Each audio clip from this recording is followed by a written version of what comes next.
What's up, everybody? Metal Dave here, along with my co-host Jason McMaster, bringing you another episode of the Talk Louder podcast.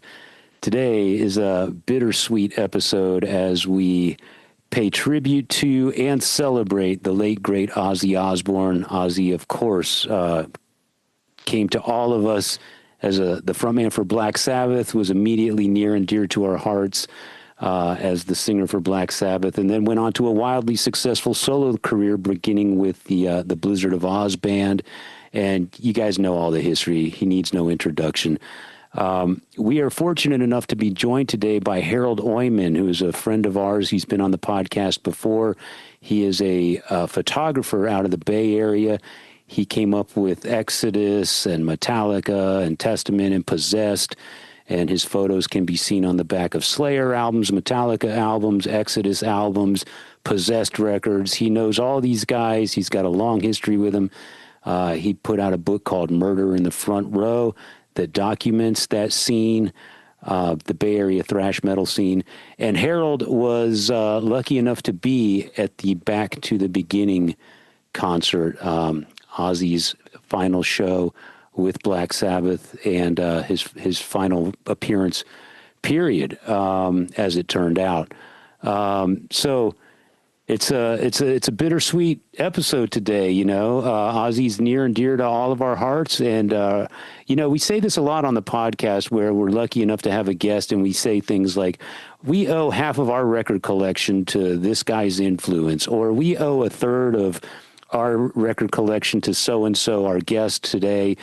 But I think it can't be overstated. We owe 100% of everything we stand for when it comes to music and heavy metal. We owe it all to Black Sabbath and Ozzy Osbourne. I feel like you're checking all the boxes when you just even start with Black Sabbath, because they're, you know, the bands that came out in the late 70s, you know, a lot of them heard Black Sabbath and said, I want to do that. And so they learned how to play an instrument. They wrote songs. And next thing you know, they were, you know, lucky enough or good enough, or whichever you choose, to become compadre and cohorts and do, you know, I'm doing this because of you, Black Sabbath. And imagine that happening 1,000,000 times over. And then it happens again when he goes solo, and Blizzard of Oz comes out, and there's all of, you know, and Ozzy's writing new material with people like Bob Daisley and Lee Kerslake and these guys that are in his record collection, and he's writing songs with those guys. And you see what I'm saying? And so Blizzard of Oz comes out globally and destroys radio. Crazy Train just takes over, and it happens again. And kids everywhere who were probably taking classical guitar lessons or rock guitar lessons of some kind heard Crazy Train and went, what is that sound? And the same thing happens again. Yeah. And it kept happening. And it's still happening today, and it will continue to happen because of Black Sabbath, and not necessarily and Ozzy Osbourne, and not necessarily only because I mean, it's going to happen because, you know, someone who's 10 years old today hears Beatles for the first time and go, oh, I want to do that. It's the same thing. Yeah. But we're focusing on Black Sabbath, and these kids from Birmingham create this thing, and Black Sabbath creates Ozzy, and Ozzy creates Ozzy World, right? And in turn, people who like Crazy Train discover Black Sabbath for the first time. Oh, who's this Ozzy guy? Oh shit, he was in my dad's favorite band, Black Sabbath. See what I'm saying? Yeah. So it's a germ that will be with us forever. I feel like I'm at a loss for words today while I'm trying to set this up, and I'm never at a loss for words, but it's so, you know, it's all still so fresh, and I'm unable to quite articulate the magnitude of Ozzy's influence, and besides just his musical influence, the cultural influence, the lifestyle influence, you know, it was just so broad. It was more than just the songs on the albums. And, you know, we were talking with Harold today, and you and I have said this before in the past. You know, we grew up in a time when there was no such thing as no Ozzy Osbourne. Ozzy's been in our lives since Black Sabbath and then his solo career all the way up until a couple weeks ago, and he'll continue to be in our lives forever. But I think he's one of those generational figures, just like, you know, you talk to someone from Ozzy's generation and they all remember where they were the first time they heard Elvis, or they all remember when they saw the Beatles on the Ed Sullivan Show, and that was the turning point. That's what turned him into a rocker. That's what made him want to play guitar. Ozzy is the exact same thing for a different generation. That's exactly right. And he's not alone. His bandmates in every incarnation have been stellar. Black Sabbath, Randy Rhoads, Bob Daisley, Lee Kerslake, Zach Wilde, Jakey Lee. I mean, he's always been surrounded by great musicians and put out great music. But I think more than just as a musician, it's his cultural impact. I feel like we all felt like we knew him to a certain degree, and that doesn't happen very often. So I think that's why the loss is so hard to fathom and so hard to accept and so hard to, you know, still, it's hard to believe that we live in a world without Ozzy right now. Yeah. But, you know, having, hold that thought, but having Harold come on the show sort of like changed my mindset just a little bit, but being able to hear words from someone who was physically, and I almost said mentally, we're talking about Harald Oimoen. Yeah. And emotionally. He's a bit, you know, he's different, right? And I can appreciate different, and he's perfect for Talk Louder, right? Having someone like him there. Yeah. Having someone who's a crazed pit monger, thrash metal, you know, knows everybody from a scene that's globally known as a phenomenon, who played bass in DRI for 20 years. Let's not forget he has accolades to Murder in the Front Row, like you said. All of these awesome things about him, and having him be just a raw nerve in the middle of this audience, soaking all this up with everybody, and then being able to talk to someone who, you know, he's not a rock star. I mean, he kind of is, right? But he's not really he's underground, right? He's an underground sort of character, right? Hearing him kind of go, dude, I didn't know, you know what I mean? Just hearing him sort of reflect and sort of discover some things even maybe about himself while being there. Yeah. Was really awesome to have us here kind of maybe even for the first time. You know what I mean? His friends, when he got back home, hey, how was it? It was fucking awesome. That could have been all he gave them. I feel like we dug in and got a couple things that maybe some of his friends didn't quite get. Yeah. So and the hindsight perspective, because when he came home from the gig, obviously Ozzy hadn't passed yet. So right. He's had a couple weeks to process the entire span of being at the show, and then 17 days later, Ozzy's gone, and you could still tell it's kind of like he was kind of like what I'm describing myself as. We're still grasping on how to quite explain it all. But he's exactly the kind of guy you want to have on the show to tell you about his experience there, because he's exactly one of us. He is a full-on lifer, head banger, and he lives for this stuff. So getting his take on it is so much more valuable and insightful than, you know, just average Joe who happened to get lucky and was at the show. This is a lifelong headbanger who's got credentials out the wazoo. So he's emotionally attached like few other people would be. So yeah. Well, and you know, most people, well, everyone at an event like this is a fan. Yes. it's not just like would you like to go to a concert? I don't, who is it? I don't know. Back to the beginning, and all of these bands are playing. Let's go. Everyone there was, they were there for this reason. And that makes it special. Again, and the people that were the musicians and people that were close to him. I mean, can you imagine Zakk Wylde and Zakk Wylde's family? That's just one facet of the whole thing, the big picture. I can't even imagine. I heard that they buried Ozzy officially on his estate. Yeah. And I heard that Zakk Wylde played guitar and like sang, and I was just like, oh my God, I almost lost it just reading that. Yeah. The ripple effect from this concert and then the passing of Ozzy is still continuing. We're a couple weeks away from it as we tape this episode, and by the time you're watching it or listening to it, we'll be about a month away from it. And I guarantee you, everyone will still be feeling the ripple effects from it. But as you said, everybody was there to celebrate this concert. They knew the significance of it. I think my point was that Harald may be a little more invested than your average person, because he's kind of made it his life, as far as his photography and his bass playing with DRI. I mean, he's been in the trenches. He's more than just a guy with a battle vest.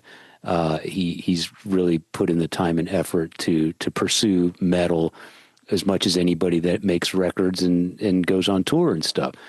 So I've really valued his insight, and he is fun to hang out with. He's a blast because he's a dangerous guest. Because he might say and do something unexpected that not everybody in the room is going to gel with.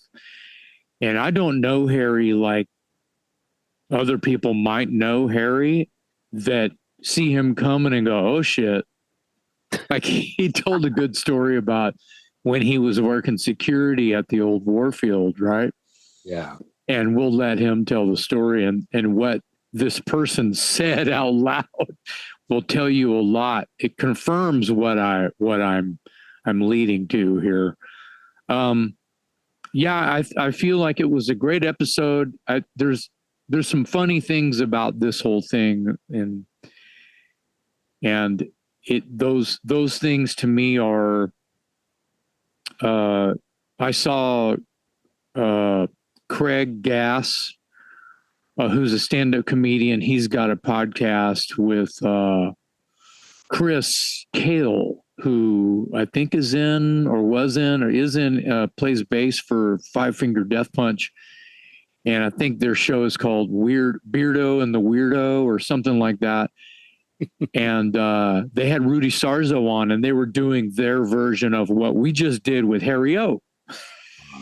Yeah. And it was really great. I'm not trying to compare, but two stand-up comics hanging out with Rudy Sarzo getting this same version, but, letting Rudy get emotional and talk about the whole thing and have a historical sort of look into how this current thing affected him was really awesome and really great and cathartic. And some things came out of Rudy that were like, he was literally saying, wow, I haven't ever discussed this little thing about this whole thing until right now. And the reason he was letting go of these little things is because of what has transpired. So it was really good. So everyone check that out. And there's been a bunch, David Ellison's podcast, he did a wrap up like the day he got back. It was like the next day David Ellison went live he recorded his version and it was great. And as I mentioned, I think Eddie Trunk called Nuno's hair is still wet. He had just put his guitar down or something and gave him like a 7.5 minute, dude, tell me what, Eddie's like, tell me what it was like. What's going on? And Nuno, of course, is a total cool head, man, a true gent, and gave Eddie like this synopsis that was just like spine tingling. And it's funny. The funny thing is we have Harry O. Yeah. We have this crazy person who was, if everyone was there and you don't know who Harald Oimoen is, he's the guy in the bloody jacket and the devil mask walking around the floor at Back to the Beginning. That's who's on our show today. If you saw footage, wide angle footage, and you saw someone dressed like that, that's who's on our show, because he's not wearing his mask. That's all. So yeah, lovable and scary Harry, right?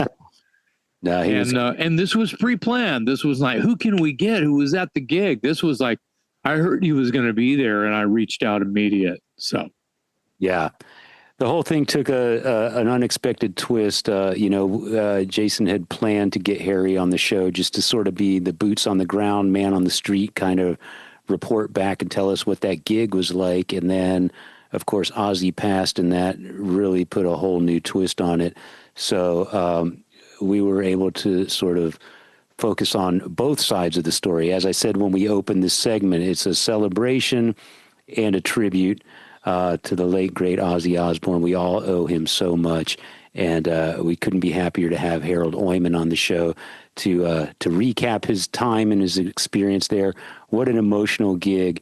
He's been to a million gigs, and he said it himself. He's never seen anything like it. Yeah, so I think it kind of fucked him up a little bit in the best way. Can you blame him? Yeah. No. Yeah, exactly. And I just want to remind everybody that every time people would kind of, imitate Ozzy Osbourne, whether you're in a tribute band or Halloween or whatever, and you put on the white fringe shirt and you put on the long haired hippie wig and you write, Ozzy on your fist, on your knuckles. And I just want to remind everybody that the 3 words that he always said at every show were, maybe it's 4 words. Yeah. I love you all. Yeah. And that's all I have to say. Yeah. We love you, Ozzy. Harald Oimoen today on the Talk Louder podcast.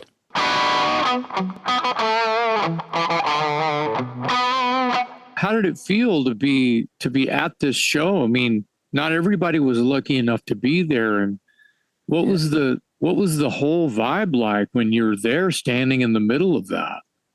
Well, it was amazing. Probably the best show I've ever seen in my life.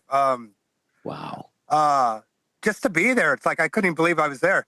I mean, up to the point when I actually flew there and actually arrived in Birmingham, I still didn't believe it was going to actually happen. I mean, it hadn't really sunk in. But then when I got there,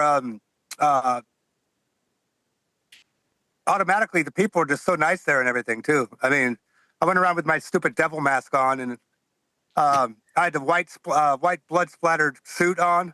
So it was kind of like I wanted people to be able to see me in the crowd if they ever had any crowd shots, Yeah. Because I'm a total, you know me. I love attention. I'll be the first one to admit it. But so I wore this crazy devil mask and this white suit with blood splattered on it, so you could see me from like a mile away. And first part of the day was just walking to the show with the devil mask on. People, like, everywhere I went, where people looking at me like, who the hell is this guy? And I posed and stopped for photos with cops, and the whole day people wanted a selfie taken with me. And I should have said like 1 pound per shot, and that would have been great. I would have made a killing, because I probably took like 150 selfies throughout the day because of the mask and everything. Well, but it was hell of uncomfortable. Be careful what you ask for. Yeah, exactly. Yeah. What was the merch like? What did they have, like Back to the Beginning shirts, or did the shirt say something? There it is. There wow. This is a bootleg what I got outside. Oh, nice. For 20 pounds. The other ones were like 40 pounds. All right. That's awesome. The merch was great. They had a bunch of Ozzy shirts and Sabbath shirts, of course. And the cool thing was you could buy the merch outside and bring it back to your car, so you didn't have to carry it around the whole time. Oh, that's smart. Which is fantastic. Yeah. Yeah. And it's amazing how many people are trying to cash in on Ozzy and stuff now too, because it's like every little thing you could ever imagine. Ozzy cologne, and I actually got an Ozzy Ouija board about 2-3 months ago at Amoeba Records in Hollywood. That costs like $70, but it's kind of ridiculous the amount of stuff that's coming out, Yeah. Wow. Yeah. So how long a show was it from doors open to first band until the end? Is this is this an all day 10-hour thing, or is it more condensed than that? Yeah, it was like an endurance test pretty much. We got there like right when it opened, about 1:00. And our seats were pretty good. Like I got the tickets from the Metallica guys from the Friends and Family program, which I am forever grateful. Excellent. And yeah, it was an endurance test, man. I mean, there was so many emotions going up and down. I mean, for me personally, hearing each band do their Sabbath cover was like the best thing for me, basically. So each band basically did, as everybody knows, each band basically did like a couple originals and then a Sabbath song. But I think the highlight was definitely Metallica doing "Hole in the Sky." Yeah. Which they opened up with. Nice. And then, I mean, they didn't stop. They were just like so amazing. They just they played "Hole in the Sky," then they did like "For Whom the Bell Tolls," "Creeping Death," and then they went into Johnny Blade. Yeah. Which is off of "Never Say Die," deep album cut, which is one of my favorite Sabbath songs of all time. Yeah, I saw that. I saw the footage. I had to see the Metallica footage, and they sounded great. And not to jump all over the place, but we can do whatever we want. Sure. I saw the Guns N' Roses set, and they did "Never Say Die" songs as well. Yeah, like Junior's Eyes, I think, right? Yeah, they did. They did Junior's Eyes. And I'm happy. I'm happy to hear that. It wasn't just like a greatest hits that people were kind of calling from. That it was literally the entire catalog. Like one of the deep album cuts and stuff, right? Yeah. I was going to ask you who pulled off the best cover, but you answered that. But so, what about some of the all-star jams? Because from what little footage I've seen, I was really looking out for Nuno Bettencourt and Jakey Lee. So you were there. How were those guys? Especially Jake. We haven't seen him on a big stage in quite a while. Yeah, it was incredible. Mike Borden, the drummer from the first set, he's an old friend of mine, and I was lucky. I got to. I actually offered my services as a bass player when I heard he's going to be doing this, and asked if he needed any help rehearsing some of the songs. Oh wow! So I was at a friend of mine's house, and he was hanging out at a birthday party, and he mentioned something about maybe jamming on some of the Ozzy stuff, and I said, "Fuck yeah, I'll be there in a second." Yeah. So about a month or two later, after it looked like I'd be going or stuff. Basically, this had nothing to do with me even going, but I just wanted to offer my services as a bass player and jam on some of these Ozzy songs that he was going to do. Sure. And of course, I wasn't allowed to tell anybody what songs they were going to be, but so I play in another band called Union Jack and the Rippers. We're like a new wave of British metal tribute band. Cool. Yeah. And our singer Dylan, he sings for the Union Jack band. He's also in an Ozzy tribute band. Oh, cool. And he got a guitar player of his, an English guy named Tom Draper, and the three of us got together about probably 5 or 6 times, and we jammed on the 3 songs that Mike Borden played on. It was "Shot in the Dark," "Ultimate Sin," and "Sweet Leaf." Wow. And Cool. it was great. We jammed about probably 5 or 6 times down at Sandwave, where Mike Borden still has a studio from Faith No More days, and that was great. So It was Borden awesome. So we just went through those 3 songs over and over again. Yeah. So he'd be ready to go for the gig, Yeah. So Borden, you rehearsed with Borden for his set at the Ozzy gig? I'm sorry. No. You actually rehearsed with Borden? Was Borden there? in California? Yeah, Yeah, that's at what the I mean. Soundwave Studios where they used to have a studio, Faith But, of War. but you were jamming with Mike Borden and these other guys getting Borden ready for his set in Birmingham. Is that right? Exactly. Wow. I saw. cool. You sent me the video. I thought I sent it to you, Dave. Anyway, yeah, Wow. That's pretty pretty Yeah, cool. I'm checking with Mike just to make sure it's cool that we play that. But yeah, it was a blast. I mean, he's probably the loudest drummer I've ever played with. And of course, he was in Ozzy's band for years and years. He Yeah. was even on the TV show. And of course, he was Sabbath's drummer for a while too when Bill Ward wasn't up to the task, you know? So That's right. That's right. How was that was it? a blast. He's actually one of my. lost him. Yeah. How's that? That works. Not as exciting of a background, but. That's good. That's all right. That'll work. Don't worry about it.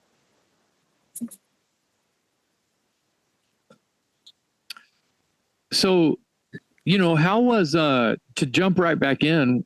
How was the vibe of the audience? I mean, were there was emotional moments probably happening throughout, but I'm sure it came to a hill and totally peaked during both Ozzy's set as well as Sabbath's set. I mean, were you around? Were you close to people that were just losing their fucking shit? Yeah. I'd say probably the most. For me personally, the most amazing, the most heart-wrenching moment was when he did "Mama, I'm Coming Home." Yeah. And he was struggling so hard to like sing it, and every time his voice kind of cracked a little bit, it made it that much more kind of almost painful Yeah. to watch, you know. Yeah. But I mean, I looked around and just, I mean, everybody's kind of caught in their own moment, you know. Yeah. And I've never felt like that at a concert before. I mean, I have. Yeah. Maybe not like exact. I mean, I don't know. I mean, everybody's different. How I have become completely emotional at a concert and shed tears at a concert because of what was happening. It's just an emotional response to something is so incredibly powerful that I have an emotional response.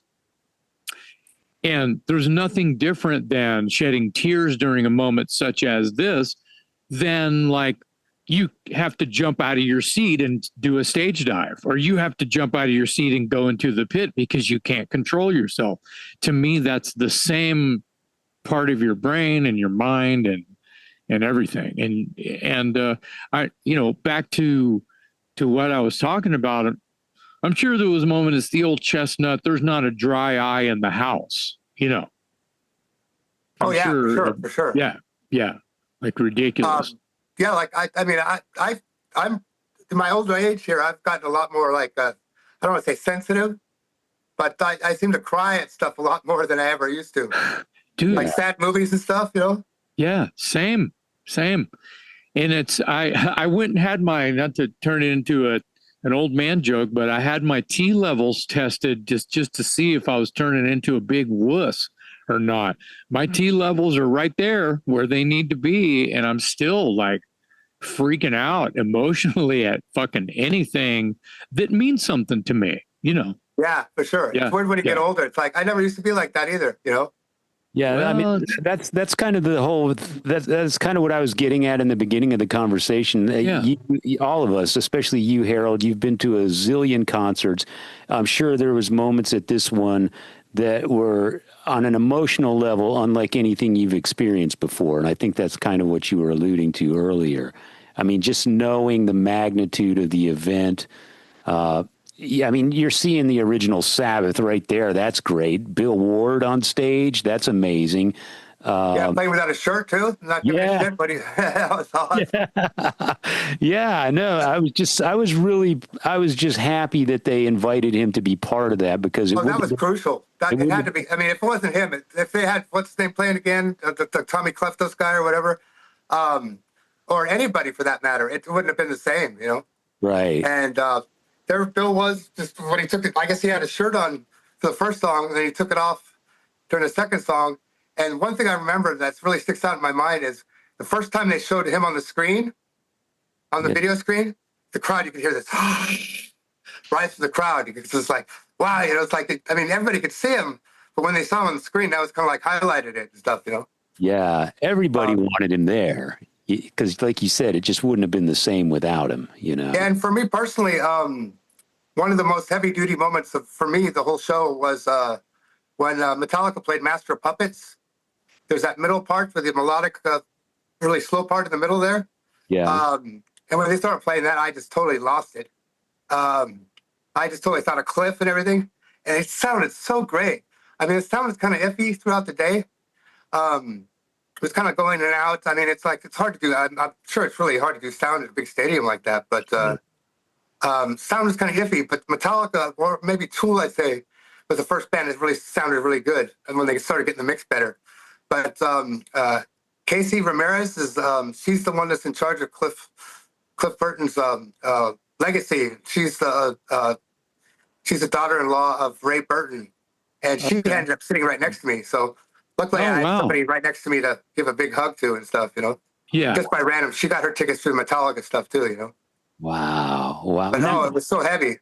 And for that tasty part in the middle, Master of Puppets, I just completely thought a cliff had just lost it completely. So yeah, like I feel like at a show like this, it doesn't even matter if whichever incredible artist is on stage, what song they're actually playing, whether it's a tribute to Ozzy or Sabbath or not. It's their own song, and you're having an emotional moment, all connected to one thing. It's like the whole thing is a conduit to, like, everybody is together and coming together as one for this special moment. Yeah. Yeah, it was incredible. I still can't even believe I saw it. When I look at the video footage, I'm like, wow, it's like, I mean, it almost still hasn't sunk in. I don't know if it'll ever sink in. Wow, yeah. But it's just like, and I was just so lucky to get a ticket. Basically, when I heard about the tickets, when the show going on sale, I said, there's no way in hell I'm going to be able to get tickets. It's like when Zeppelin played about 10 years ago at the O2 or whatever. I think there was like 5 million ticket requests, something like that. Wow. This is ridiculous. So yeah. When I heard that, I said to myself, I'm going to put out feelers to everybody I know, everybody that could possibly even vaguely have a possible chance of getting me a ticket, and see if anything comes back. And I emailed a bunch of people, and I emailed Vicky from the Metallica Club, and about right after they had gone on sale, and everybody said that they had so much trouble getting tickets, and big debacle with is it the debacle or debacle? Debacle. Okay. Anyway, I got an email from Metallica Club that said that they've secured some tickets for Metallica's friends and family, and that 2 months from then, I'd be getting like an email saying, give me a link to the tickets. So it was kind of trippy because here I had to go buy airplane tickets for the show, but I didn't even have the actual tickets in my hand yet, which is kind of weird, Yeah. So it's like, if Metallica didn't come through, I would have been kind of screwed, Yeah. I would have had plane tickets to go to a show that I didn't have tickets to.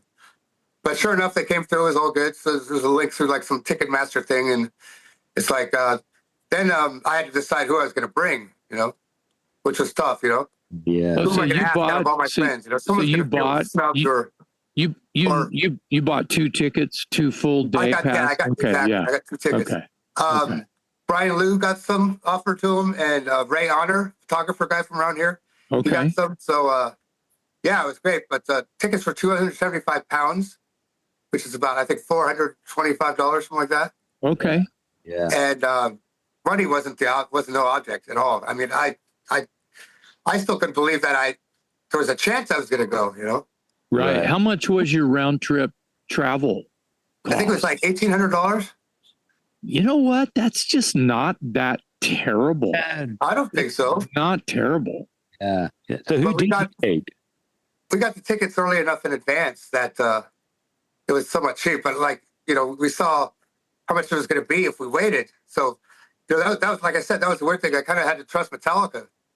She said, don't worry, the tickets will be there. It's like, no problem. Go ahead and buy the plane tickets. I'm all, are you sure? I don't want to be stuck with these plane tickets. Mm. I would have gone anyway. But Yeah. Yeah. I went with a buddy of mine, Eric Cruz, Okay. old drummer friend of mine from. We were in Blind Illusion together in this old metal band called Terminal Shock, like back in the '80s, and yeah, he was stoked. He was so sure he was going to go that he actually already booked the hotel ahead of time, Oh, wow. the Holiday Inn Express, which was great. So that part was taken care of, and I think the tickets cost about as much as the hotel for 4 or 5 days cost for each person. So Wow. basically, it kind of turned out, we called it even Yeah. as far as the ticket and the hotels. So What as you're entering like Birmingham proper, or where closer to the venue was like the Ozzy exhibit and the Black Sabbath celebrate, how far is that Black Sabbath bridge to the venue?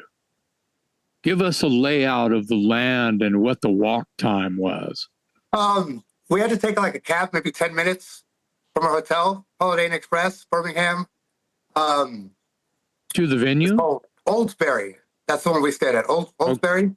Okay. And yeah, we had no trouble getting an Uber and all that stuff. It was cool. We thought that we might have some trouble because it's going to be such a demand for Ubers and stuff. But the first day we went to the Sabbath Bridge.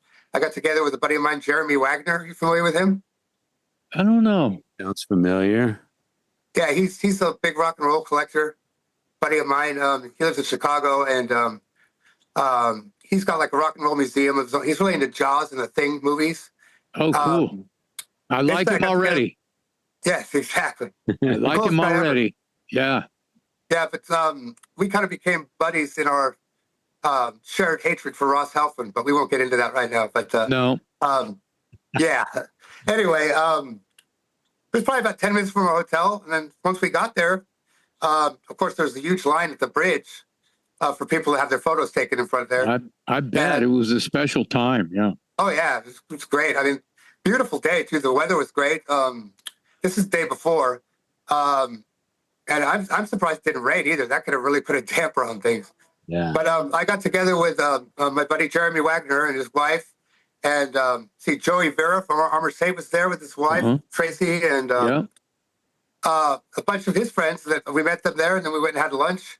Mike Borden joined us for lunch, and went to this Indian restaurant, which isn't my favorite, but they didn't have steaks or nothing either, or burgers. I was hoping they'd have burgers there, but that was incredible. What was the, I saw some of the photos. Where was this Ozzy / Black Sabbath exhibit, like this little museum thing? And how big was it? And what was the coolest thing you saw in there? That was like in one of the main museums of the town. It was probably about maybe a 5-minute walk, 10-minute walk from the bridge. So I mean, everything was really closely located, which was great. So you can walk pretty much to all the events. Sorry to interrupt. So the bridge and the museum were 5 minutes close to each other. Where's the venue compared to those?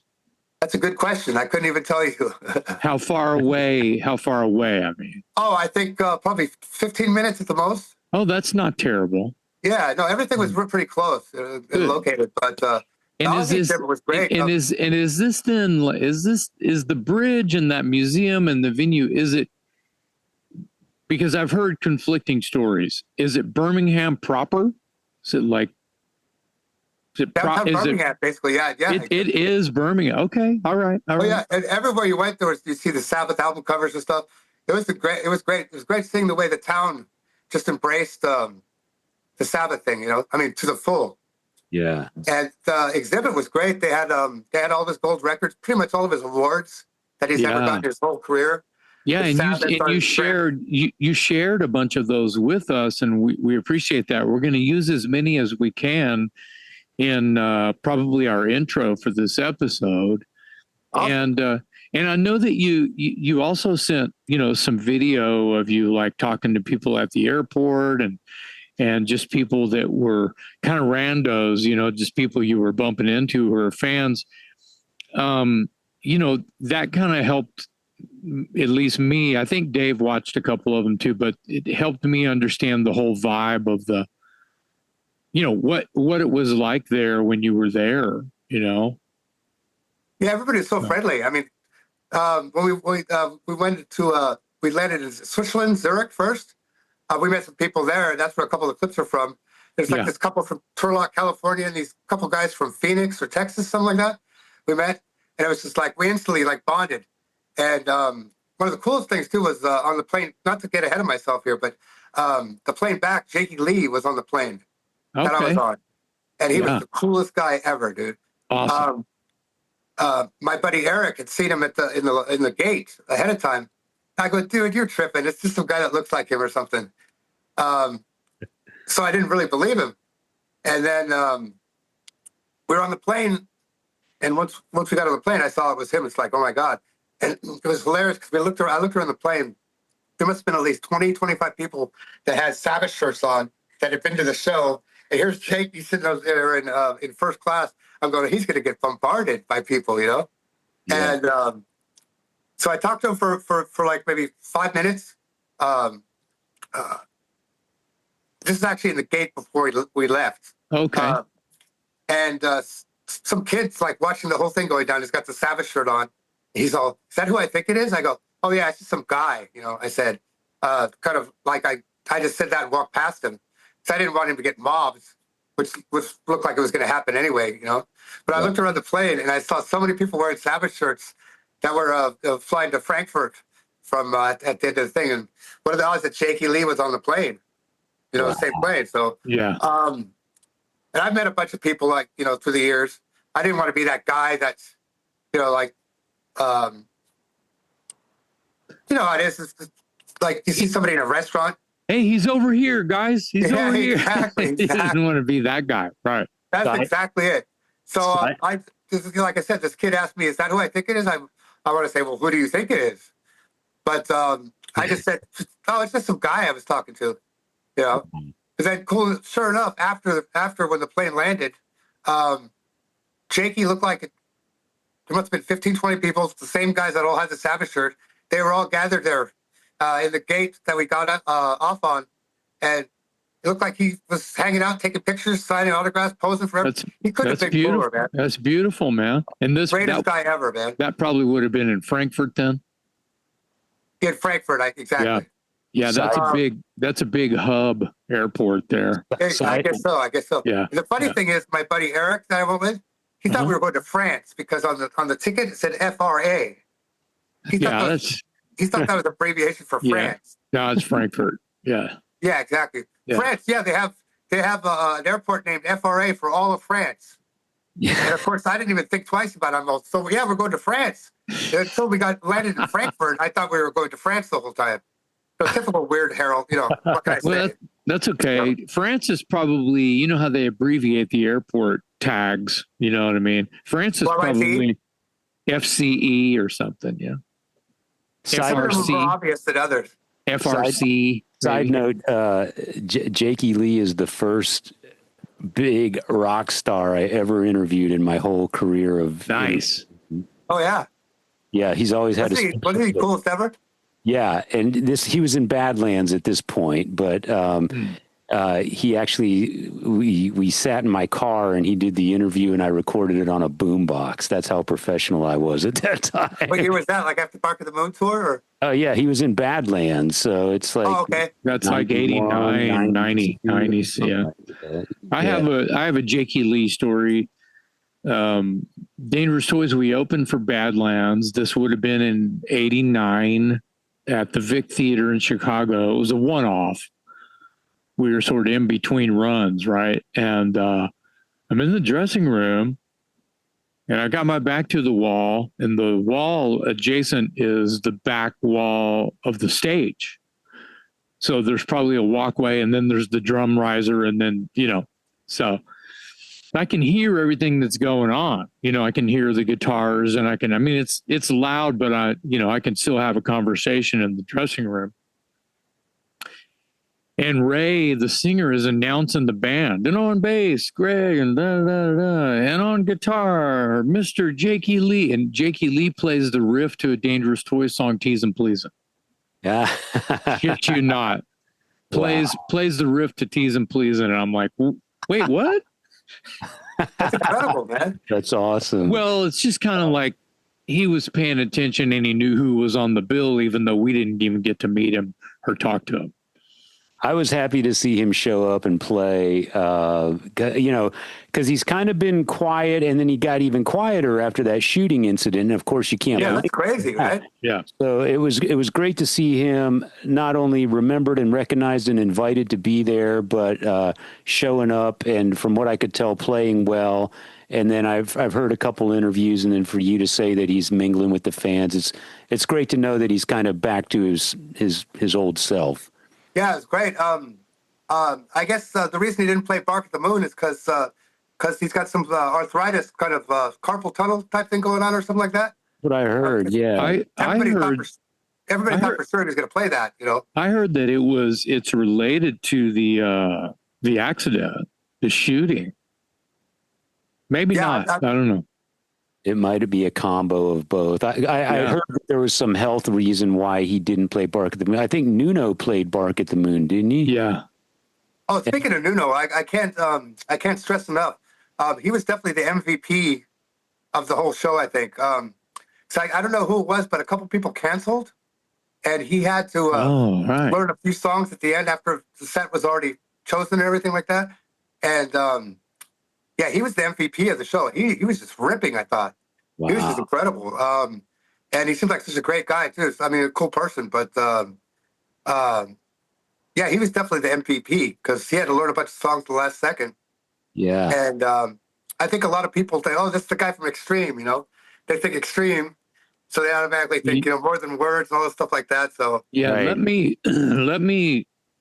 Let's talk about Nuno for a second. I've done a ton of gigs with Extreme, and I own 0 Extreme records, but seeing them live is mind blowing. The show, it's like, I swear to you, it's like seeing Van Halen on the Women and Children First tour. It's energetic. Wow. They're doing all kinds of joking around. They're dancing. They're doing flips. They're incredible. And they do these jams and shit. And Nuno is smiling and having the best time. And there's such a positive thing. And everybody knows that he can shred. That's not even the issue there. But knowing the respect that he does get, there's enough sort of like people who kind of just shrug it off. He is the nicest guy. He is one of the best guitar players of our sort of movement, right? Oh, I totally agree. Hard rock movement. I totally agree. I just didn't know how. I didn't know who, the list of who. I would have never known. I don't know the correlation between Ozzy, Sabbath, and Sammy Hagar, much less Nuno Betancourt. I know that Sharon used to manage Billy Corgan, but Billy Corgan is not Nuno Betancourt. That's true. Yeah. That couldn't be more. See what I'm trying to say? I mean, Billy Corgan has his own vibe and his own thing. I think he's super smart, and he is a metalhead. Billy Corgan fucking loves Slayer, and he loves metal. Oh yeah, definitely. Yeah, and he's cool. He's a brain. We need those guys, and he's some good interviews too. Actually, that interview thing he's got is actually a pretty good show. It's very, very good. Yeah. It's very, very good. He's so natural. He knows most of these people he's kind of known for a while, I guess. Yeah. But the one with Al Jurgensen and stuff. Yeah, that was good. That was incredible. I thought the one with Sharon, and the one with Gene Simmons. And plus, you can tell he's a fan. He's deep down is really a fan. Yeah, he is. What did Steven Tyler do? That's another one that I thought was sort of an odd connection. What was he? Yeah, he sing. Yeah, that's a good question. He did "Train Kept a Rollin'." Yeah, and then he did "Whole Lot of Love" too. Whole Lot of Love.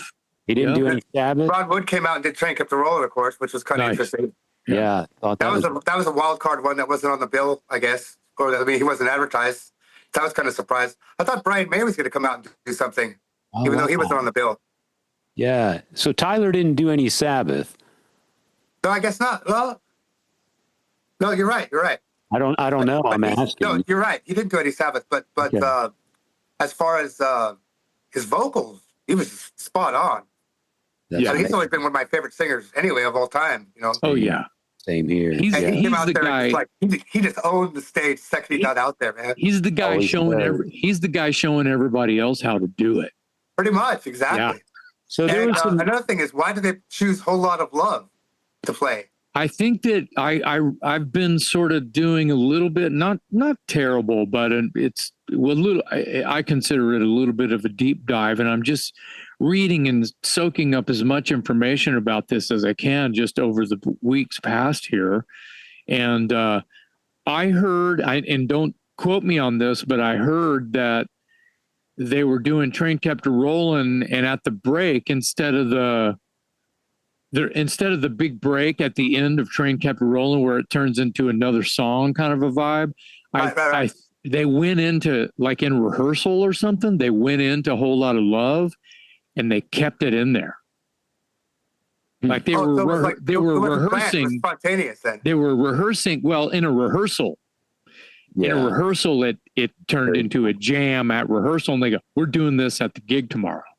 Okay, yeah, it's great because that's awesome. It's amazing. Yeah. What was One thing that you mentioned, Sammy Hagar. He came out and did "Flying High" again. Yeah, And I saw that. It was pretty good. that was kind of weak. I thought it was almost like he didn't take it very seriously, and it almost seemed like he didn't practice it very much or whatever. He sang it really bad. It kind of, I don't know. That was kind of like the one of the few weaker moments I thought of the show. Yeah, I think that I got to agree with Harold there because Sammy still gets a lot of points for maintaining a great voice over all these years. I mean, he's in his 70s, and when he's singing his stuff, he still sounds amazing. But I just don't think it translates. He's kind of a party guy and all this, and Sabbath is more of a doomy, gloomy kind of thing. And I just didn't think it. I agree with Harold. I don't think it translated very well. I think that it files, under the wild card thing. Like it's a wild card. Okay, it's either gonna work or it's not, right? And Tyler obviously just shredded everybody. And then you have Sammy Hagar. If he's gonna do Ozzy or Sabbath, it's probably not going to translate very well anyway because of the reasons that you gave, Dave, and us being, metal fans. Right, of course. And Sammy Hagar is kind of proto metal with Montrose, and exactly. He did a lot. He did a lot for party metal and Camaro metal and butt rock, and he did a lot for that.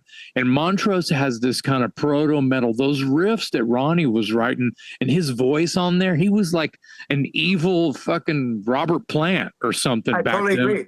Yeah, they were like the American Zeppelin, right? Right. So it's not maybe going to, for us, I'm sorry, us being hardcore Sabbath fans, something like even Flying High Again's probably not going to like tickle us the way that we want it to, because he's kind of like, hey, all right, flying high again. Ow! And it's not going to be the same. Yeah, I totally agree. Yeah. It's kind of like that. I don't want to say redneck mentality, but it's kind of like that, like you said, like party on, like it's like sure. He's kind of a beach bum type of guy, and Sabbath is sort of working class gloom and doom, and they just don't necessarily. Yeah, but that first Montrose album, even some of the Gamma stuff, so kick ass, incredible stuff. I think so kick ass, yeah. And that influenced a lot of the new wave of British metal bands too. Maiden played "I Got the Fire" and for sure. What did Alice in Chains do? Because there's a band. Yeah, good question. If anybody owes a debt to Black Sabbath, it's certainly Alice in Chains. What did they do? What was their set like? Oh, that was incredible. It was surreal. I mean, I had just seen them like maybe 3-4 weeks before in Santa Clara, on their tour, and it was just like, first thing that came out with did "Hole in the Sky," which was great. I had heard something about them maybe playing Johnny Blade, and I go, no, I hope so much they play that. But they were just boom, boom, boom. I mean, they barely talked. James barely talked to the crowd at all. They came out and did "With Hole in the Sky," and then they did "Creeping Death," "For Whom the Bell Tolls." He's asking you about Alice in Chains. Alice in Chains. Oh, Alice in Chains were fucking amazing. Right to the point. And one thing I got to say, I got to hand it to the people that put on the show. The changeovers were so quick; it wasn't even funny.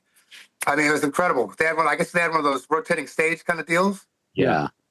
So you barely had a chance. I mean, if you went to the bathroom, you'd probably miss some of the sets because you'd think, especially when they played on their own. Between the sets between Metallica and Suicidal and Pantera, I think it was like 5 or 8 minutes or something like that.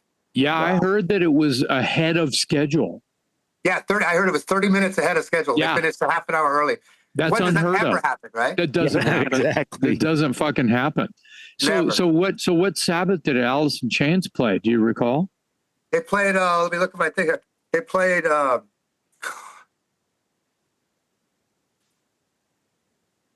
that's the only one I don't have written down here. Okay. I have notes here, just in case. All right. God, what the hell was that? Well, I'm sure it's all over the internet until somebody decides that they need to take it down. But the coolest thing was when the bands like Lamb of God that played Children of the Grave, and Tool played Hand of Doom, and Slayer played Wicked World, which was really bizarre because that's got these weird jazz parts in there and stuff. Yeah. That was a trip, man. That's a swing song. Yeah, it's like total like jazz. It couldn't be swing. More different than Slayer. Yeah. And wow, I guess badass. Kerry King didn't really want to do that song, but I guess he didn't put his request in for the songs early enough. And he said by the time he got to choose what was left, there weren't that many great songs left. But they played that the next night too. It's in London. Wicked World, which is bizarre. They played it at their own show the following. Exactly. Just nice. It was like the day after. Wow. Well, maybe Kerry warmed up to it. Yeah. Yeah, it's possible. Maybe he warmed up to it because you know what? You're saying, oh man, it's the bottom of the barrel. All we get is Wicked World. Fuck that. That song is rad. Oh yeah. Oh, I know exactly. But and I guess he was hoping to get some of the more prominent ones that had already been picked by the other guys, the other bands or whatever. Sure. So there's a moment. Johnny Blade. Yeah, Johnny Blade playing that. Like, oh my God, that was the highlight of the whole show for me. Yeah. Wow. And it was because most of the people didn't know it. Because Never Say Die is probably one of their least popular albums, right? I love that record. Did anyone play Shockwaves? I love Shockwave, man. Shockwave wasn't on there, no. Unfortunately. Yeah, I believe it. That's the first song on Never Say Die. It's shit rules, man. I think that album's kind of underrated, actually. I do too. It's fucking awesome. The title track is great, and that's also a swing song. It's got a boogie woogie to it, man. Yeah, and it kind of sounds more like the newer Sabbath too, right? Yeah, it swings like Sabbath kind swings of, like Mob Rules a little bit too, exactly, which was only a year later, wasn't it? Right. Yeah. That's true. Couple years. And if I was to pick like the worst Sabbath album, Heaven and Hell was 1980, and Never Say Die was 79. That's less than a year later. They were coming from a similar place. Mob Rules was after Heaven and Hell, so that's 2 albums after Never Say Die. Right, but still, I mean, they were still in that kind of... Yeah, it's true. Yeah, you're right. Sorry, I'm right. Yeah, you're right. No, it's all good. But one thing I tripped on is there was really no mention of Dio. And I know this is Ozzy's thing or whatever, but I think they should have at least had like a small tribute to him, because I mean, if this is a Sabbath/show, that's some of the best material ever. I think was Dio. This is a good segue. This is a good moment to sort of talk about some uncomfortableness that might be within the Black Sabbath camp, between Ozzy's camp and Black Sabbath camp, because they're the same, and up to a certain point they turn the page and it's not the same anymore. Dio can be found on YouTube, like verbally slaughtering Ozzy. They did not get along. So certainly they're aware of this. And true. I mean, it's fairly well documented that Dio is invited to open for Ozzy with the Black Sabbath guys doing Heaven and Hell stuff, I guess, at some point. And he said, hell to the no. And that's that gig that Rob Halford stepped in and sang with Sabbath opening for Ozzy, Right. Yeah, Dio thought it'd be like a insult for Sabbath to open for Ozzy. It was supposed to be Ozzy's last show or whatever, right? Right. They were going to do that set, and I'd seen him a few nights before at the Kaiser in Oakland. I think with Exodus. It was Dehumanizer's tour. And by the way, Dehumanizer, I think that's one of the best Sabbath albums ever. I mean, that's almost up there with Heaven and Hell and Mob Rules, I think. Another underrated record sort of slips through, you know, just like Born Again, right? Yeah, exactly. But this, I mean, most people don't even know it exists.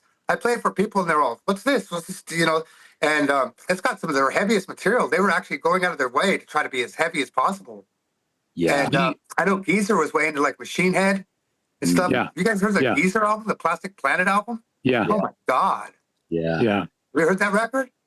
Yeah. That's I think I have it. Back in the day. Yeah. I think I have it back in the day, but I don't own it. I haven't heard it in ages, but I do. You're right. I remember him kind of moving into that sort of almost industrial metal or that sort of new metal. Definitely what was heavy at the time. Oh yeah, some of that shit's incredible. Yeah. He had Burton C. Bell from Free Factory on vocals. Yeah. And Dean Castronova on drums from Journey and from Wild Dogs. Yeah. Pretty old metalheads there from Oregon, right? Portland. Yep. I used to have that record. Yeah. That album just blew me away. I mean, that's got some of the heaviest. I couldn't believe Geezer was writing such heavy riffs on that stuff, you know? And that's another thing. It's just like Dehumanizer. Barely anybody's heard it.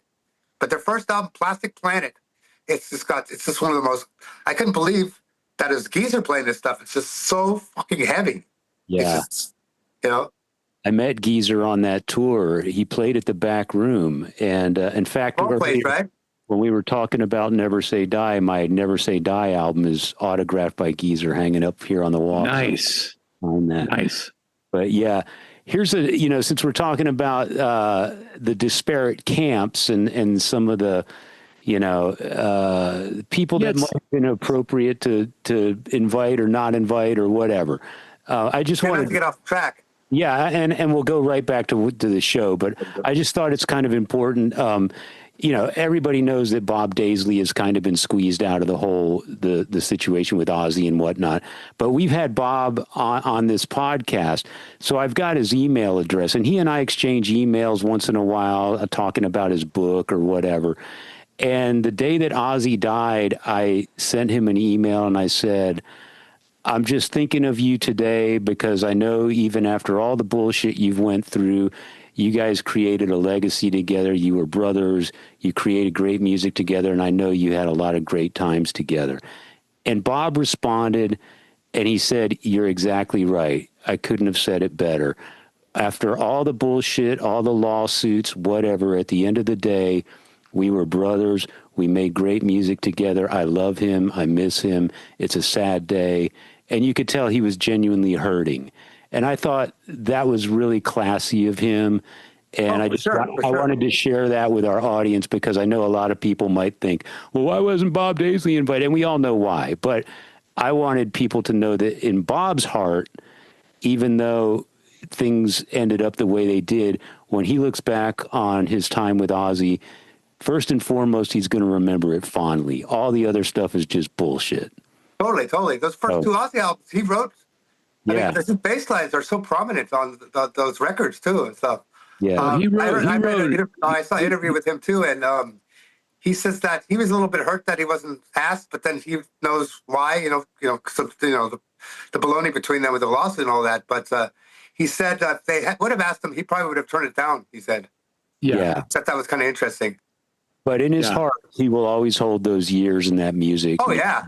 And then he came back for Barking them. He came back a couple times, I think. He kept coming back and coming back. Yeah, exactly. Yeah. So there was a couple times in the show where I noticed on the video where Ozzy obviously is sort of confined to this throne as he's performing. But there was a couple times where he put his hands on the arms of that thing, and he was kind of lifting his body up, like he was getting excited. And I bet the first few times that happened, the audience probably went bonkers because you guys were wondering if he was actually going to stand up. Do you remember seeing that? No, that's exactly it. I mean, it's amazing. I can't remember a concert where, people at concerts a lot of times are aloof to what's going on. They're partying, having a good time. everybody was just focused so much on the stage and on that screen. It's like I can't remember a show ever, pretty much, where everybody was just so focused on what was going on stage. Yeah. I heard he was actually strapped down, so he couldn't have gotten up if he wanted to. Yeah. But all this baloney that comes out afterwards too, it's like, what are these words Ozzy said and all this baloney that, he was left on stage by his bandmates. They didn't want to say goodbye. I mean, that's all baloney. People just make some conjecture. I didn't believe that for one moment. Yeah. You're telling me that you heard or you could tell that he had a seatbelt on. I feel like him trying to basically sit back up because he was starting to slide down and slump. His posture was not what it had been, and probably had bad posture his entire adult life. So I feel like he's slipping, and he's pushing himself back up. But I bet that illusion got people, he's going to do it. He's going to jump in the crowd, Yeah, exactly.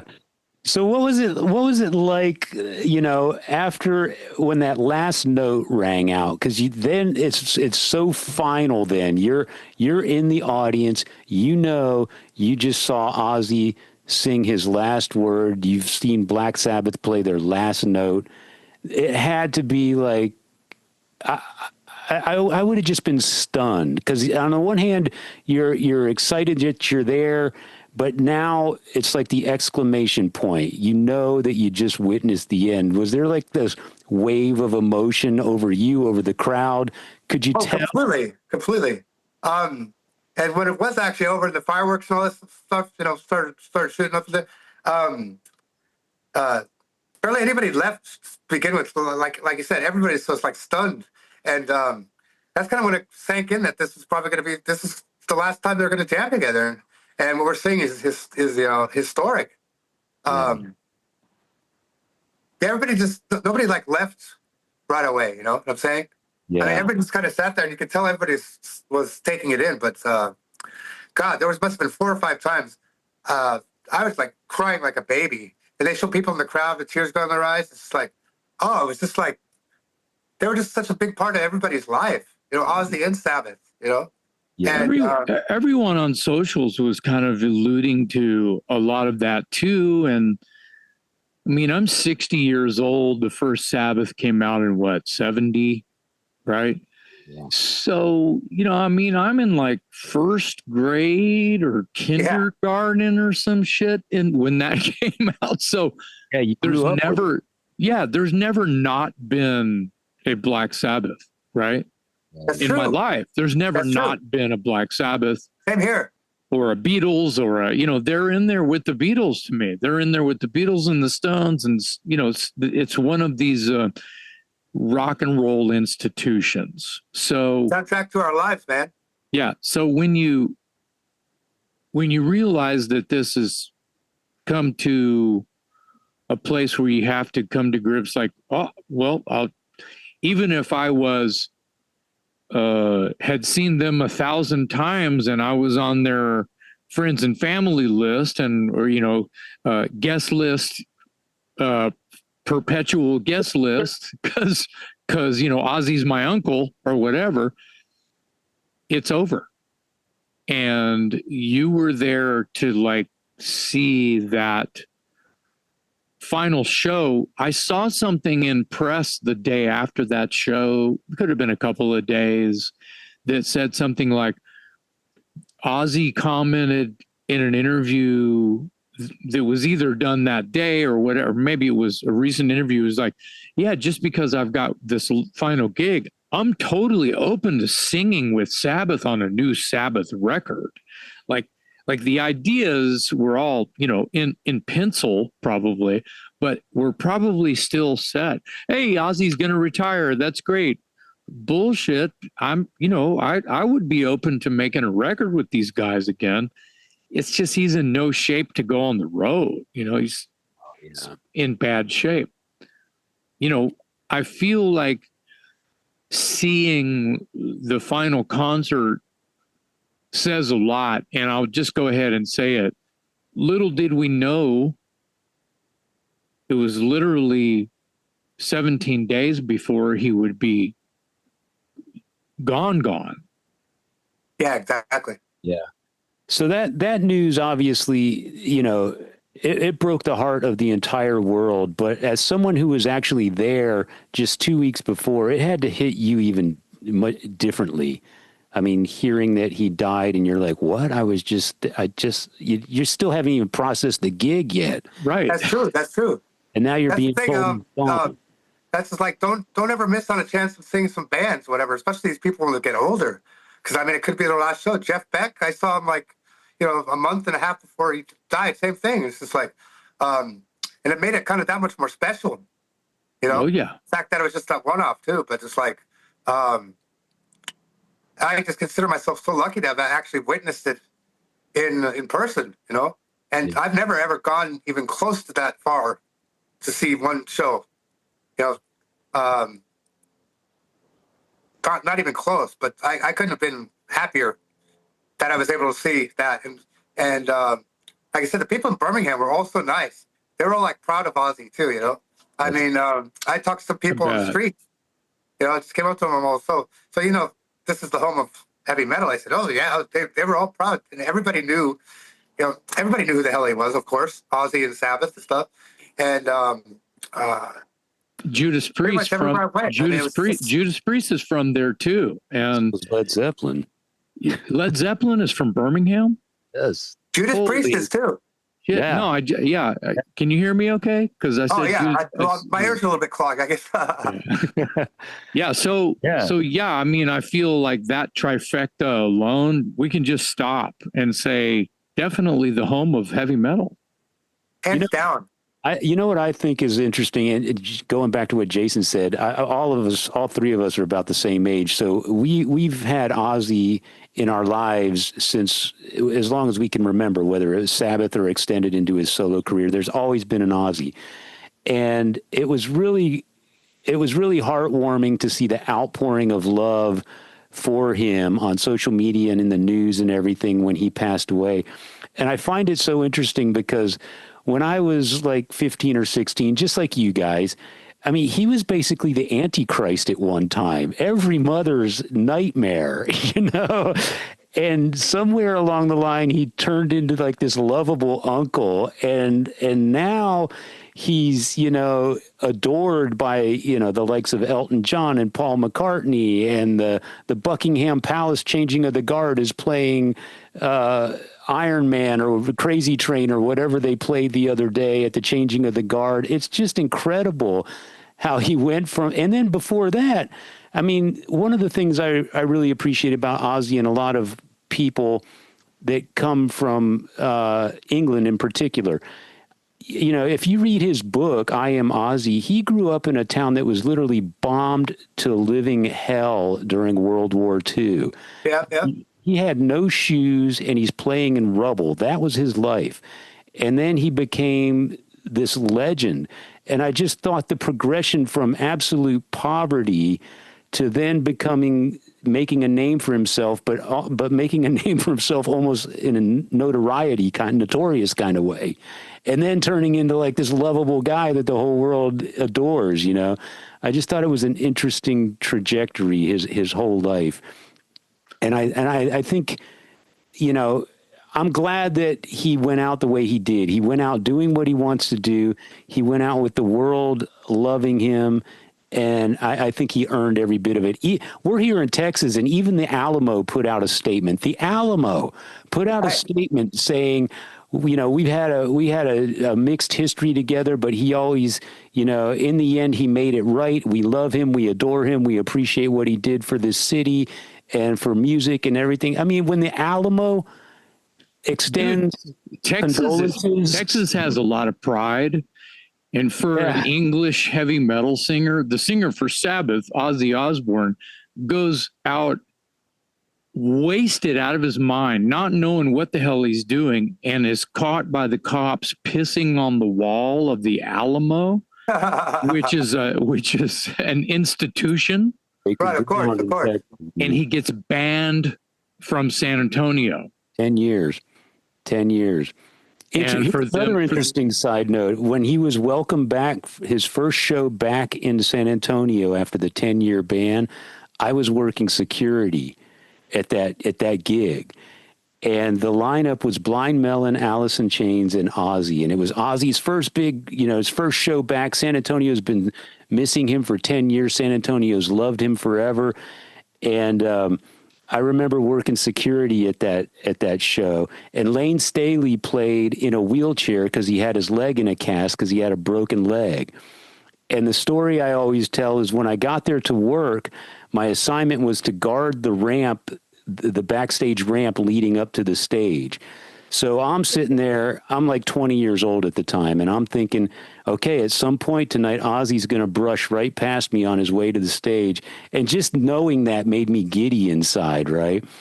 And then so Blind Melon went up that ramp, Alice in Chains went up that ramp, and then we're all waiting for Ozzy, and security gets a call and says, we need everybody down in the barricade because we're afraid the crowd's going to riot and go crazy because they've been starved for Ozzy for 10 years, and he's the madman of heavy metal.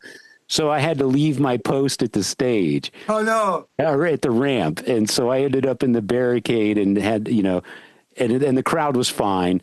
But so I have to confess, I was sneaking peeks over my shoulder the entire time, watching Ozzy throw water on the crowd, and Zakk Wylde was right over my shoulder. But that was a little Ozzy footnote in my history that I'll never forget, and it was significant because it was his first time back in San Antonio after. Right, of course, it'd been so long. Yeah, Sabbath played with Heaven and Hell. I said Heaven and Hell at the Warfield, and I used to do security and stuff at the Warfield and some local stuff too, and. Same kind of deal. It's like they actually had me in charge of like the backstage area at the Warfield, which I couldn't believe that they knew how much of a Sabbath fan and how much of a metalhead I was. So how would they give me that spot like that? And I'll never forget as long as I live. There's this long hallway at the Warfield backstage where all the dressing rooms are, probably about maybe 30, 40 feet, 50 feet maybe. And I'm sitting there, in my security outfit, and all of a sudden I see Hetfield down at the end of this long hallway, right? And he sees me, and he's going like, what the hell? I guess he didn't know I was doing security or whatever. And I see him, and we both crack his big smile. And he comes walking up. He goes, Harold, don't work in security. He goes, for some reason, I don't feel very secure, he said. yeah. And I mean, but it was incredible. And Dio couldn't have been cooler, too. Everybody had gone home, and I was like one of the last people there. And there was nobody else either backstage or at all. Hanging out, and Dio popped his head out of the dressing room. He goes, looks like I'm going to have to go hang out at your house tonight. And, I mean, it was so fucking cool. It's so incredible. Classic Dio quirk there. I had a similar experience with Dio in San Antonio. He was so great. He had to be the nicest fucking guy you could ever met of all time, man. Yeah. So when you're, what was there like an after party after that gig? Were all the pubs full of people in Black Sabbath shirts, all around the venue? Or what was the vibe like after the gig when the crowd was starting to finally disperse? That's a good question because we pretty much bailed right afterwards.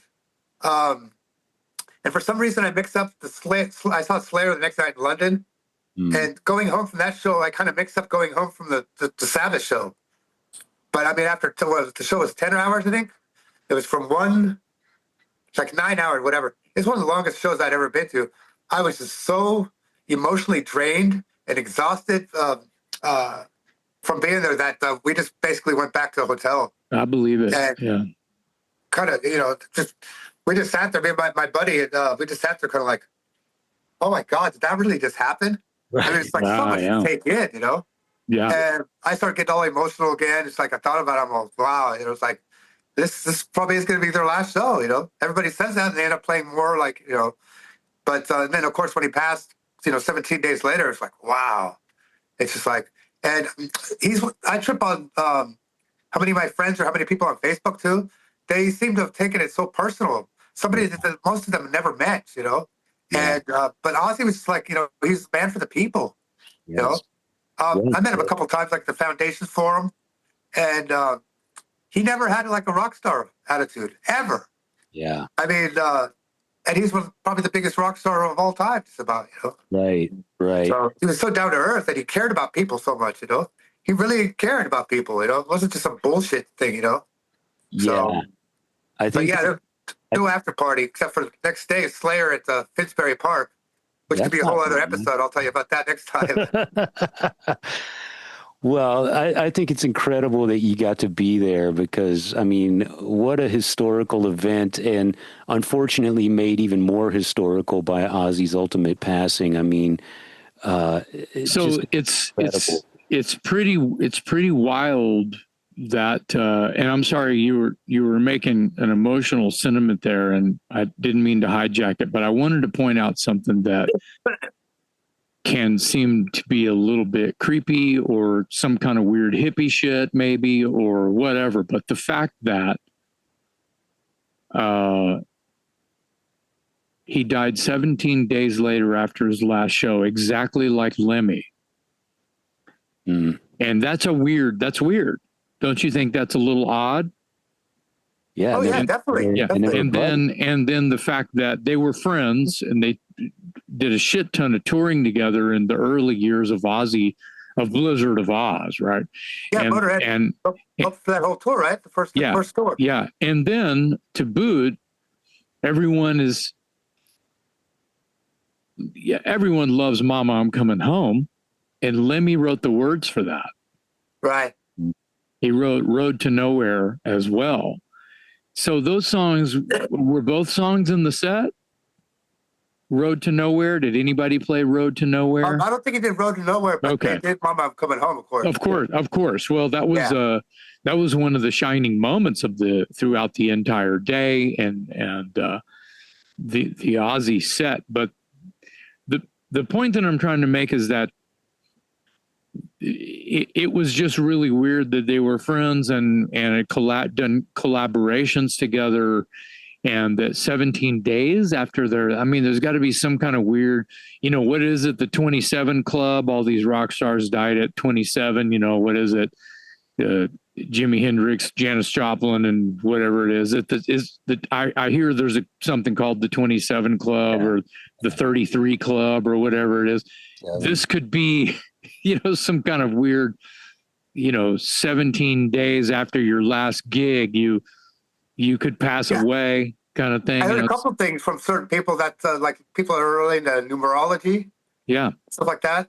That 17 is supposed to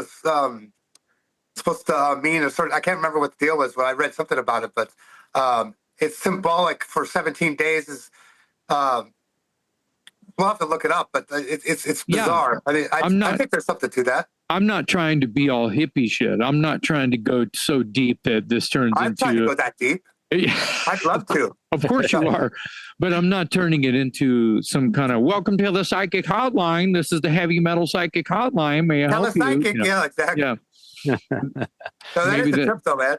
Yeah, it's pretty wild. And I just wanted to point that out because I don't think that it's a correlation that most people are going to make or realize. And I need to give a shout out to our buddy Sean Weingartner, who pointed that out the day Ozzy passed away. Yeah. Oh, is he the first guy to bring that up? He was on his social media and he brought that up. Yeah, that is a trip, man. Yeah, it's pretty wild. Yeah, I just think it's, I mean, I don't want to say it's cool what happened, obviously, because Ozzy passed away, and that's horrible, but what a great way to go out. I mean, he did the show. He did his commitments, his obligations to do the show. Overall, I thought he sang great, too, considering what he's going through and everything. Yeah. But I think it's kind of cool the way we went out. What would have happened if he passed before the show happened, or something like that, Yeah. It's almost like he controlled his own destiny and he went out on his own terms, That's exactly right. And we all knew this day was coming because it's been in the press enough to where, Ozzy's in bad shape. I'm shocked that he did. How long do you think that he was on stage with Ozzy set and Sabbath? What was that? Was that like 40 minutes, do you think? How long do you think he was on maybe stage? Maybe a little bit longer than that. I think he did, 4 or 5 songs with the Ozzy band? Okay. And then they did the 4 Sabbath songs. That's 9. About an hour. That's 9 songs. That's probably 50 or 55 minutes. Yeah. Yeah, exactly, Yeah. exactly. Yeah. Wow. Yeah. Okay. Well, do you think that this is rhetorical to the group here? Do you think that the family kind of knew something that everyone else didn't know? Like, is we know that is there no way for them to tell? Just like they're in shock. Like, what? I thought he had at least, 5 more years, I don't know this. Has there been any speculation to knowledge around the time of the show? Like, Ozzy's going to retire. Well, no, he's not, because remember, he's going to, he's going to go on walkabout, right? I don't think that there's any way to, no one knew. The family didn't know. There's no way to see his final day. And That's so true. was But, it? I mean, the vibe that I got, like, especially on Mom, I'm Coming Home, he just looks so feeble, and he looks kind of like uncomfortable. Like he was like just the way he was, the vibe he gave off of the chair. But then when he was able to sing a part like successfully or good, then it's just like, oh, it's just like we're rooting him on, kind of like the whole time. It's almost like a baseball team or something. Like, come on, it's got to get that last home run or something like that. And it felt so much like that. But that was probably the most gut wrenching part. Of course. Something. Every time his voice would be a little more cracked, or he couldn't quite hit that note, it was that much more. It was just it was brutal to watch. I mean, and like I said, as far as people paying attention to the show, nothing else existed for me except for that. This is what I mean when I talk about this emotional value that a song or a concert has on you, where nothing else exists. You are connected to the song and the people, man. And the people performing the song. I was getting like goosebumps the whole time too. Goosebumps, total body rushes, bawling like a baby. It was so. I can't remember a show that was that heavy as far as like. That's just emotional, I cry at shows before. Certain times the band's really rocking out or whatever. Certain stuff. Not usually at heavier shows.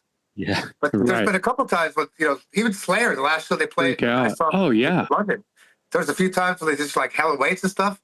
It's like similar thing. It's like the kind of music it is doesn't matter when I talk about this emotional connection that fans have with a song or an artist, and something overcomes your body and you're uncontrollably shaking or crying or dancing or jumping up and down. It doesn't matter it doesn't matter if it's Mickey Mouse or Slayer. It just doesn't fucking matter. That connection that a fan has with a song and an artist can make this sort of like vortex where nothing else exists. And people who don't have music in their life, they don't know what the fuck we're talking about. Yeah. And I feel sorry for them. Yeah, I totally agree. Yeah. We should also point out that gig raised $190 million for Parkinson's research and children's hospitals. And I read a report that it was the largest charitable gig ever. 190. So besides the fact that Ozzy went out doing what he wanted to do, besides giving the people what they wanted, he also generated $190 million for a good cause on his last night on stage. More power to him. Another reason. That's a lot of fucking money too, man. Yeah, a lot of money, man. Yeah. And when this first got announced too, people said, "Oh, well, one last cash grab." It's like, then once I heard it's going to be for charity, it's like, no, not at all. Yeah, I don't think that. I think that that Sharon and the family estate paid for that funeral in Birmingham as well. Oh, I'm sure. The family paid for that. That wasn't like, oh, well, let's use some of the money from over here to no. Right, that's true. No. You guys watch that?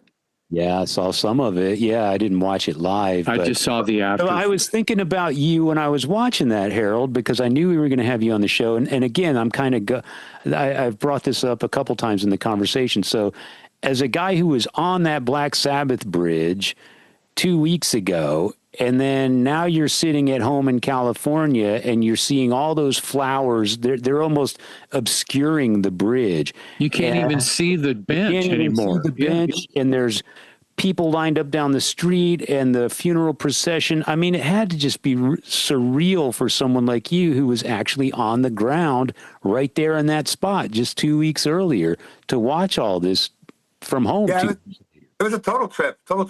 I got up I set my alarm for 4:30. I got up and watched it at 5 a.m. And it's like, I recognize the same, restaurant across the street. Yeah. The O Bar. It's like, just little things. Yeah, it was a total trip, dude. And it's also fresh still, Yeah. It's like everything just happens. It's like it's such a whirlwind time. But yeah, that was a complete trip. And I didn't know if they were going to talk or something like that. But just watching the funeral procession and everything, talk about love and respect from his fellow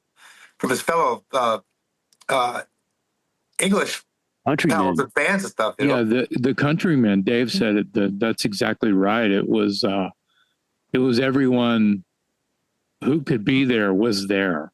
I mean, when I saw Elton John there, I didn't even flinch. I was like, of course Elton was there. Yeah. Yeah. So Pretty That was amazing. pretty heavy. It Yeah. was a trip, like you said. Like the fact that I was just there, it was all still so fresh, well, That's this why- is Still coming down from the show itself. And the thing with Ozzy happens. It's like, Right. wow, But this is all going to be with everybody, especially folks like you who were actually there celebrating, and then like, oh, what, and then Ozzy's passing. It's like, I don't think that people are just going to go, oh well, that's interesting, pass the ketchup. That's not going to happen. This is one of those moments in the history of music where it's just going to be. I mean, they'll make a documentary about this. This will be in history books. This is not going anywhere. This is. I mean, they already had monuments for Black Sabbath all over the place. Ozzy was already, unrealistically, deific. Did I just make up a word? He was already like this god. immortalized. Yep. Yeah, and he's coming from dirt, and I just have this thing that I feel like is important that I say. Without getting emotional, I feel like he was chosen because he went to public school and he probably wasn't the smartest kid in the class. And the reason he got the gig in a rock band was because he had a fucking PA. He wasn't they didn't get the greatest singer, and he ran with what he had and his passion for what he wanted, what he wanted to give to a music that he loved, and something that made him feel better about himself was music. It was the fucking Beatles is what it was. Oh yeah, completely. Yeah. It was a trip thing too on the funeral procession. They had a sidebar that kept on like it's almost like the thing at the bottom tells you that the other news is going on in the world. Yeah. But they kept on showing the sidebar. Said Ozzy. It was almost like for people that were just tuning in that didn't know who Ozzy was. But it seemed kind of redundant. So Ozzy was the singer for Black Sabbath and went on to it was kind of like almost redundant, but they were doing that just for people that might not know who he was. But I think at this point, that would have been. Everybody knew who Ozzy was. But that shit there, that ticker tape thing, that would have been rolling for the people that I was talking about who don't have music in their lives, Harold. That's for true. The people who have a really good point. Zero emotional connection with any kind of art that is beautiful enough in its own weird way, or that's true. That's a really good point. In the literal sense, to where they don't get to see these things because they see one color. They don't understand what it is that we're talking about. And those are the people that was for, who only watch news and could give a shit about art and music. And there are people out there like that. It's really sad. And they're the aliens. Yeah. I totally agree. They're the ones we got to worry about. How can they not care about music or art or movies or anything with art? Yeah. It speaks to the significance of Ozzy, when the network decides that not only do we have to show this for the millions of people around the world who know exactly who he is, we also need to take the time to explain for those who don't know who he is and why we're doing this, because it's that big of a deal. I think we got a bingo. They're wondering why. Yeah. They're wondering why we're affected by it so much. Right. Too, probably, right? Right. Yeah. What are all these freaks crying about? Yeah. You know? Yeah, it's like, I mean, and it shows how revered he was all around the world, and how loved he was, you know? Yeah. And like you were saying earlier, that, I mean, there was a time when Ozzy was like the Antichrist, pretty much.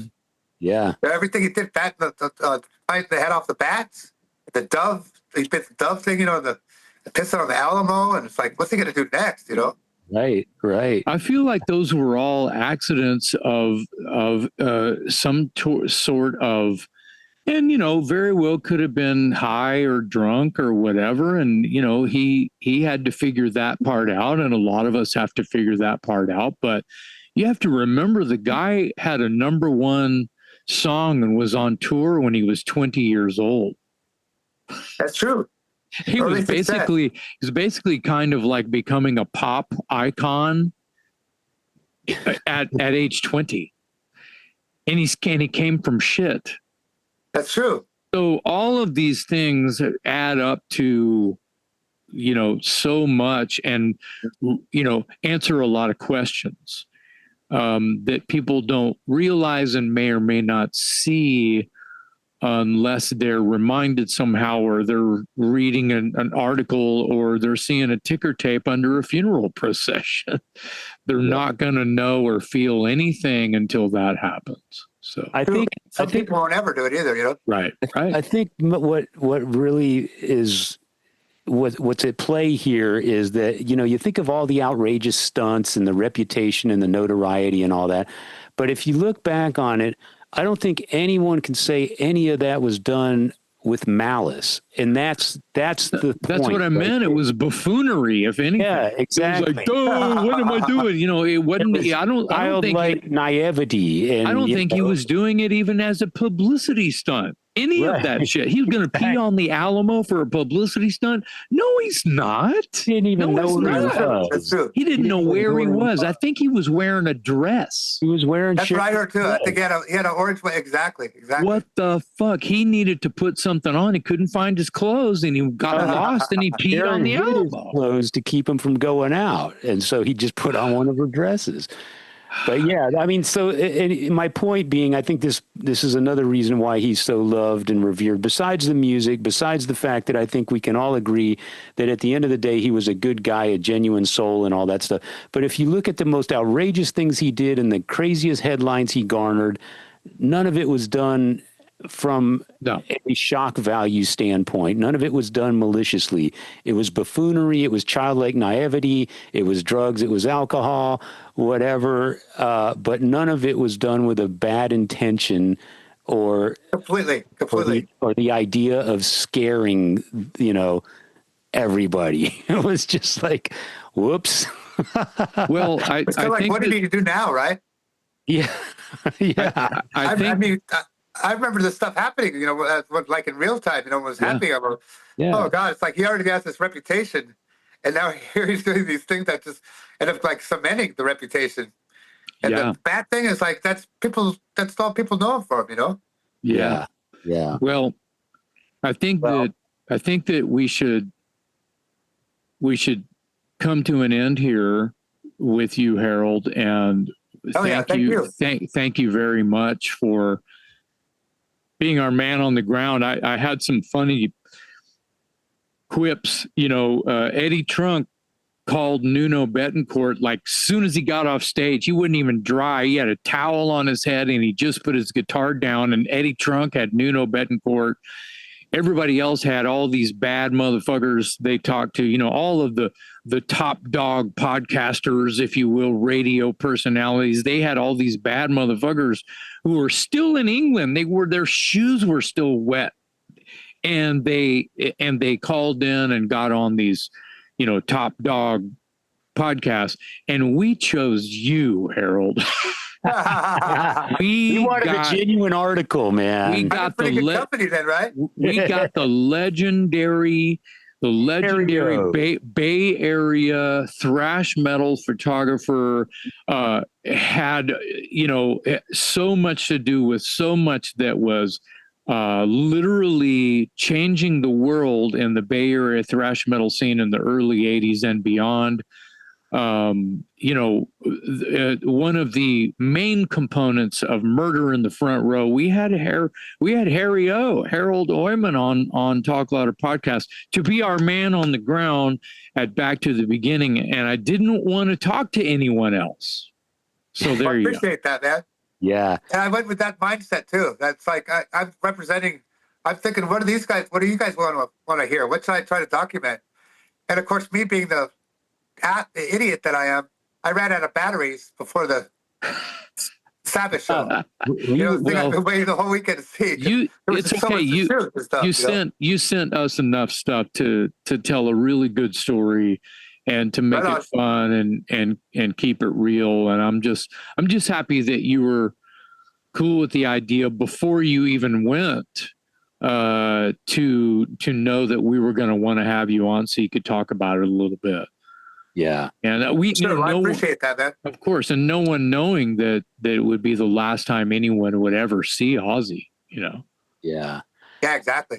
I second that. I think it's cool that not only did we get to have someone on the show who was there, but someone who is obviously affected by heavy metal, impacted by heavy metal. You are a renowned photographer. You are a musician. You got bit by the heavy metal bug and ran with it in your own way. So you're not just a guy who was a spectator at the gig.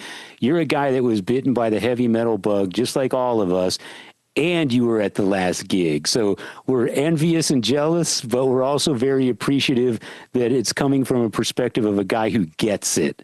And thank you, man. I appreciate that. Yeah. Likewise to you guys, man. Harold, continue to be this uncomfortable, weird, completely make people kind of roll their eyes and go, "Uh-oh, Harold's going to be here." Kind of a guy. Continue to be that person. Just don't change. Thanks, man. I'll try. And just do your best. Make good decisions. Right? Do your best to make. Yeah, exactly. Well, we'll talk about that maybe on a later show. We won't even get into that, but No. Oh, but by the way, if I could do a little quick plug. Of course. We're in the front rows back in print after 6 months of being out of print, and we're on our fifth printing, and it's sold 68,349 copies so far. Amazing. Congratulations. And we did an index on it too. That's some big news. We made an index for the book. Oh, cool. 12 years too late. Right. Which is the insert that comes with it now. Good. So the new pressing is going to have the index. Exactly. Okay. Nice. So the copy I have is collector's item now. Exactly. Out of print collector's item. The first 5 printings are we're out of print. It was going for like $125. The 6,000 copies of a collector's item. Exactly. Yeah. Murder in the Front Row is what it's called, people. Yeah. Thanks, guys. That was awesome. The Bay Area thrash metal scene. Yeah, thank you, Harry. I feel better about everything too. That kind of helped me process everything too. Just to talk with you guys about it too. Yeah, sure. Awesome. Well, take us on, Dave. Closure on everything now too, kind of, so.